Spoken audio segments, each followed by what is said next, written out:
जैसे अदानी जी की मोनोपोली है, वैसे नरेंद्र मोदी जी ने पॉलिटिकल फाइनेंस की मोनोपोली बनाई है।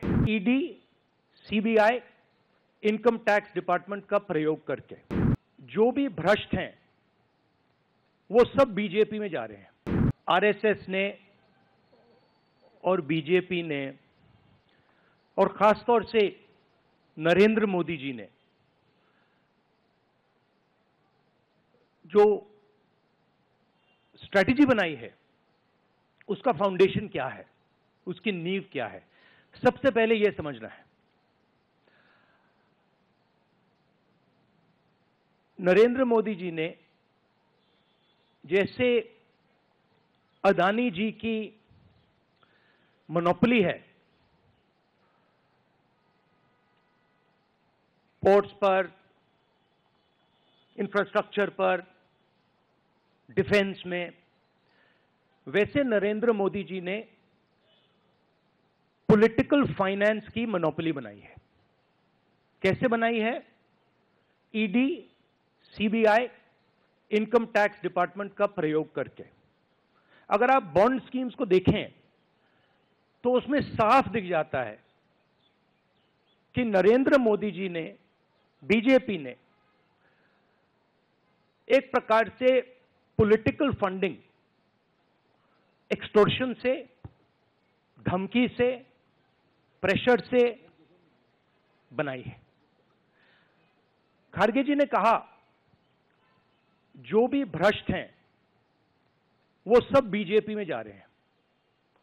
उसका कारण है क्योंकि नरेंद्र मोदी जी चाहते हैं कि पॉलिटिकल फाइनेंस की मोनोपोली उनके हाथों में हो।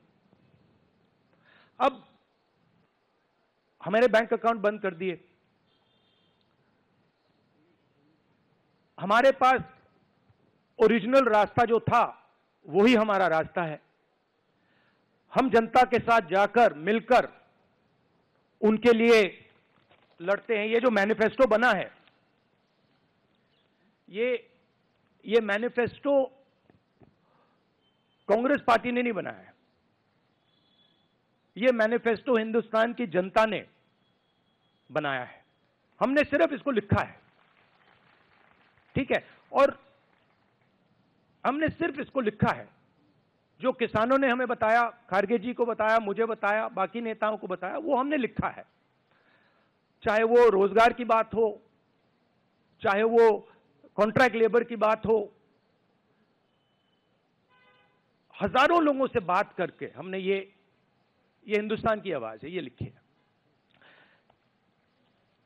मगर जो राजनीति में आज हो रहा है वो क्लियर है कि सब पार्टीज को नरेंद्र मोदी, ईडी, सीबीआई, इन इंस्टीट्यूशंस को कैप्चर करके फाइनेंशियली मोनोपोली बना रहे हैं अपनी। और चुनाव के बाद रियलिटी है कि ये जो फाइनेंशियल मोनोपोली बड़ी इंटरेस्टिंग चीज है, क्योंकि सारा इंफॉर्मेशन, सारा का सारा इंफॉर्मेशन, किससे एक्सटॉर्शन किया है, किसको कॉन्ट्रैक्ट दिया है, कॉन्ट्रैक्ट देने के बाद उसने कितना पैसा दिया है, वो पूरी ब्लूप्रिंट, पूरी की पूरी ब्लूप्रिंट इलेक्टोरल बॉन्ड्स में लिखी हुई है। तो नरेंद्र मोदी जी ने आज नहीं तो कल ऑपोजिशन को पूरी chargesheet, proof sheet electoral bonds के थ्रू पकड़ा दी है। तो इसीलिए थोड़ा टेरर हो रहा है उनको, इसीलिए नंबर निकला है 400 पार। इसलिए ये महाराष्ट्र में हमारे नेता ले जा रहे हैं, हरियाणा में सब जगह हमारे नेता ले जा रहे हैं, क्योंकि इनको लग रहा है कि भैया अगर 400 पार नहीं 180 हो गई, 160 हो गई, 140 हो गई तो नैया पार हो जाएगी।